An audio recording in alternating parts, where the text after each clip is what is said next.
यही तो कहा था कि मतलब तुझे देख के लगता ही नहीं है कि तू मतलब चमार है। मैंने कहा कि हम लोग की शक्ल पे लिखा होता है। मतलब कह रही पढ़ने में भी अच्छी है। मैंने कहा क्या हम लोग पढ़ाई में अच्छे नहीं होते? वो तो हम लोग को मौका कम दिया जाता है सर। हम लोग को अगर अवसर मिले तो हम लोग बेहतर कर सकते हैं। सब कहते हैं आरक्षण हटाना चाहिए, उनको जाति से सब कुछ है कि का जर्नल है, ओबीसी ट्रीट भी ऐसे करते हैं, जर्नल है, ओबीसी है, इनको तो मिल जाएगा भाई, इनके इतने मार्क्स आ गए, इनके तो आरक्षण है। कोई भी बोल देता है कि हाँ ओबीसी के हो, यादव हो, ये हो वो, मतलब सरनेम में आते हैं तो कभी कभी हमें फील होता है हमें सरनेम ही नहीं बताना चाहिए, नाम ही बोल दो ये नाम है भाई, सरनेम क्या होता है। खासकर दलित स्त्री को तो दोहरा पेशाब से गुजरना पड़ता है। एक तो वही कि वो स्त्री है, दूसरा वो कि दलित स्त्री है सर।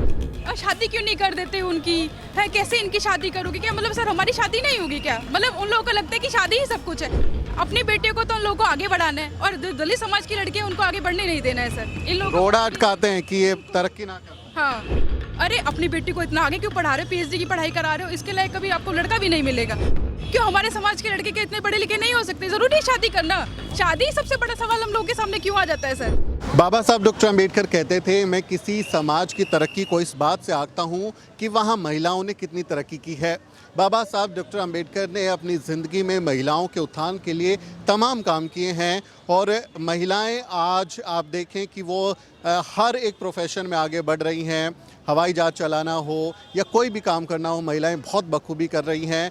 माता सावित्रीबाई फुले जिन्होंने पहला लड़कियों के लिए स्कूल खोला और उसके बाद हमारे पुरखों ने उस आंदोलन को कैसे आगे बढ़ाया, उसकी वजह से कैसे आज लड़कियां बहुत सशक्त हैं, मजबूती से अपना काम कर रही हैं। लेकिन उनकी नज़र में डॉक्टर अंबेडकर की क्या अहमियत है, वो उनको कैसे देखती हैं, इस पर हम बात करेंगे। क्या नाम है आपका? अंशु यादव। अंशु। Yes. अंशु यादव कहाँ से आई हैं ये अंशु? एमपी से। एमपी से आई हैं। तो आज बाबा साहब का याद करने का उनका दिन है। आप बाबा साहब को किस तरह से याद करती हैं? एज अ मतलब कॉन्स्टिट्यूशन इन्होंने हमें लिए बनाया है, जो सब कुछ किया है उनने हमारे लिए, लड़कियों के लिए, स्पेशली सोसाइटी के लिए। तो may be as a godfather आए। आप उनको गॉड फादर की तरह याद करती हैं? यस। उनका लड़कियों पर, महिलाओं पर बहुत जोर रहता था। उन्होंने कई संगठन बनाए थे। उन्होंने कहा था कि लड़कियों को आवाज़ उठानी चाहिए अपने बारे में, फैमिली में, सोसाइटी में, हर तरीके से बात करना चाहिए, अपनी बात रखना चाहिए, मुद्दा रखना चाहिए, अपनी सेफ्टी को लेके, शिक्षा को लेके, हर चीज़ में उन्होंने प्रेरित किया है लोगों को, लड़कियों को। तो अंशु को याद है उन्होंने क्या किया है। और भी बहुत सारे लोग हैं। आपका क्या नाम है? मेरा नाम पूजा है। पूजा, आप कहाँ से आई हैं? मैं दिल्ली से ही हूँ। दिल्ली से। हाँ जी। तो आप क्या करती हैं, क्या काम करती हैं? मैं पीएचडी कर रही हूँ। दलित साहित्य पर ही मेरा रिसर्च है। अच्छा, दलित लिटरेचर पे आप पीएचडी कर रही हैं, वाह बहुत अच्छी बात है। आप बाबा साहब को किस नज़र से देखते हैं?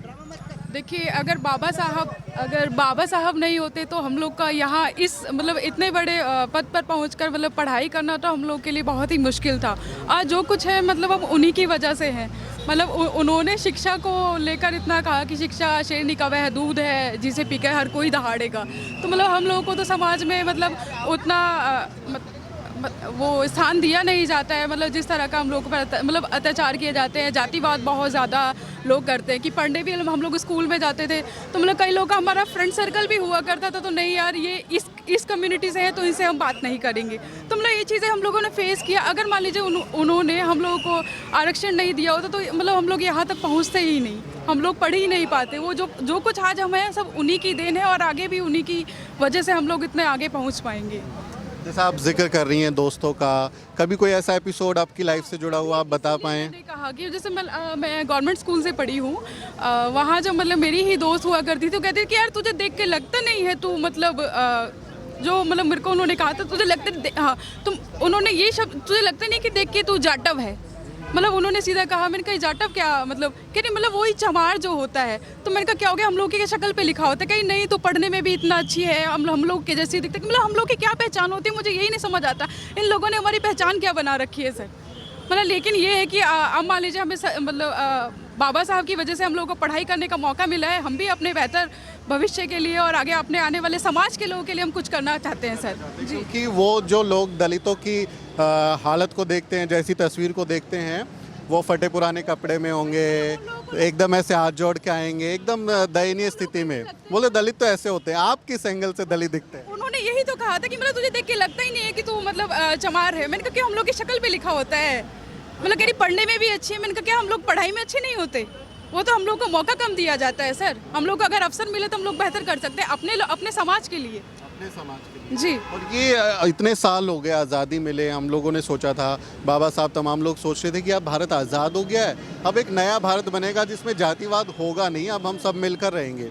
लेकिन इतने सालों बाद भी 75 साल आज़ादी के हो गए। जातिवाद का सामना हम लोग करते हैं और लग रहा है कि आगे भी करते रहेंगे। जिस तरह के आज के टाइम में मतलब जो भी मीडिया है या जो भी मतलब गवर्नमेंट वगैरह जो भी है, लग रहा है कि हमको इस चीज़ का सामना आगे भी करते रहना पड़ेगा। लेकिन हमको भी हार नहीं मानना है, पढ़ना है, लिखना है और आगे बढ़ना है।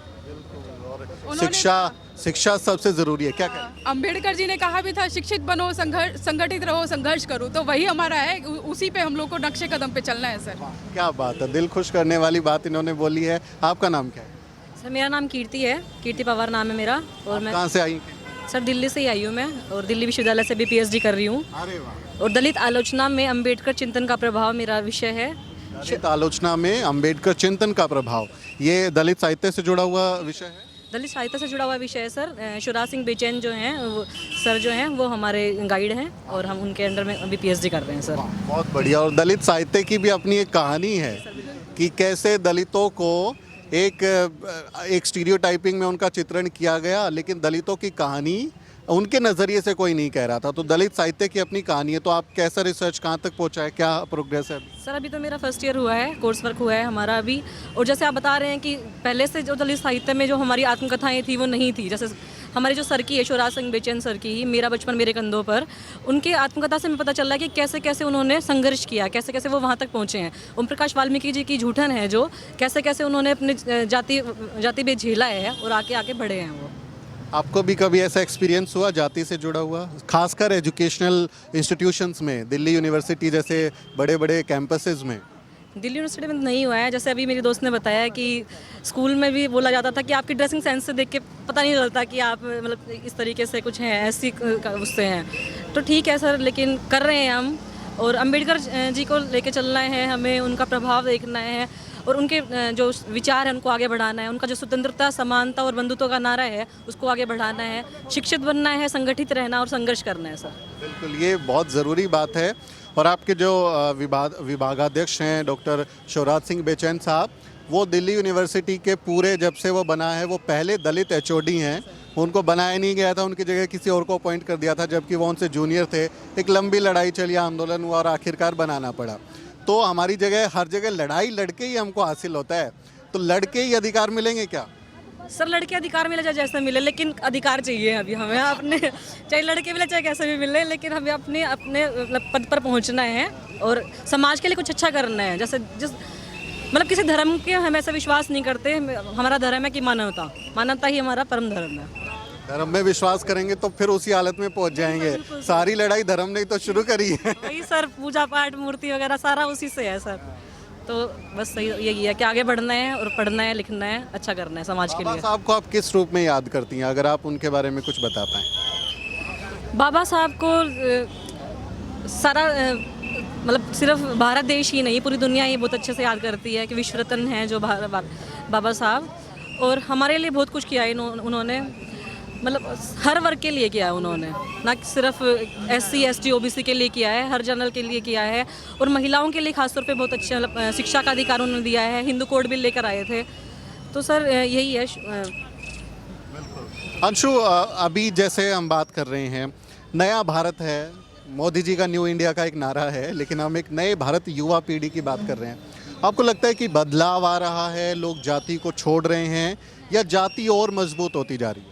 वैसे अगर आप मेरा पॉइंट ऑफ व्यू पूछना चाहते हैं तो मुझे नहीं लगता बदलाव आ रहा है, क्योंकि अभी भी लोग जातिवाद बहुत करते हैं, ऐसे कास्ट डिस्क्रिमिनेशन बहुत करते हैं। और फिर आरक्षण की बात करते हैं कि जनरल वाले बोलते हैं OBC को आरक्षण मिल रहा है इसलिए वो आगे बढ़ रहे हैं। उन्हें ये नहीं पता हमें कितना करना पड़ता है या कितना पढ़ना पड़ता है।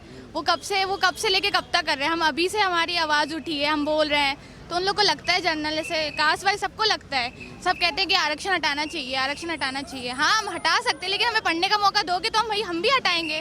कोई ये नहीं कहता कि जाति हटानी चाहिए। हाँ, सब कहते हैं आरक्षण हटाना चाहिए। उनको जाति से सब कुछ है कि कास्ट जनरल है OBC, ट्रीट भी ऐसे करते हैं।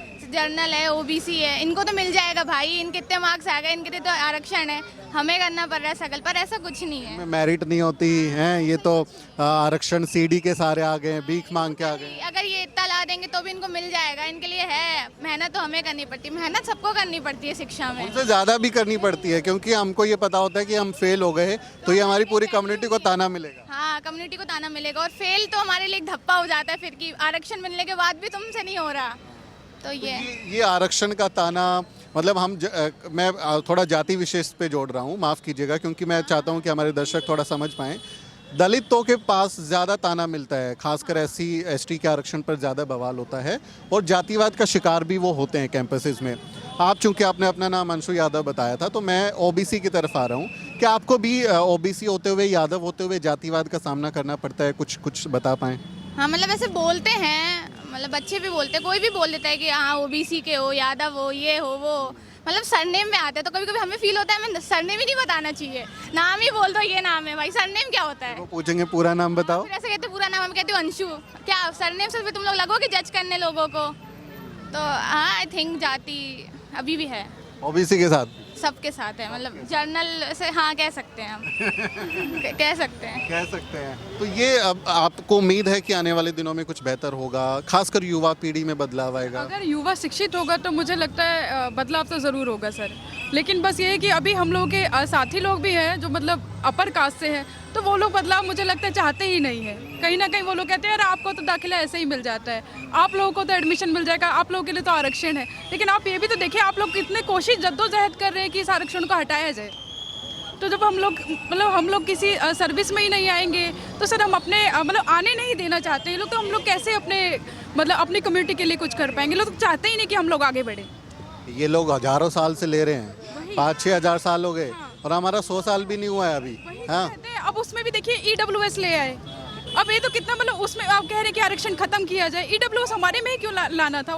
मतलब जनरल वालों में भी तो EWS लाया जा सकता था, लेकिन नहीं, ये लोग तो चाहते हैं कि जितने हो सके ये जल्द से जल्द आरक्षण खत्म किया जाए, और जहाँ भी पद पे इन्हीं के लोग बैठे सर। का आरक्षण और हमारा आरक्षण भीख। वही तो, मतलब उसमें भी आप देखिए मतलब जो अब सैलरी को लेकर है, जिनका इनकम है उनका 8 लाख कर रखा है, और हम ही लोग का मतलब सर्टिफिकेट के लिए भी आप लोग 1.5 लाख 2 लाख से आपका सैलरी ज़्यादा नहीं होना चाहिए। कैसा EWS है सर? हम लोग तो अप्लाई भी नहीं कर सकते, अप्लाई भी नहीं कर सकते उसमें।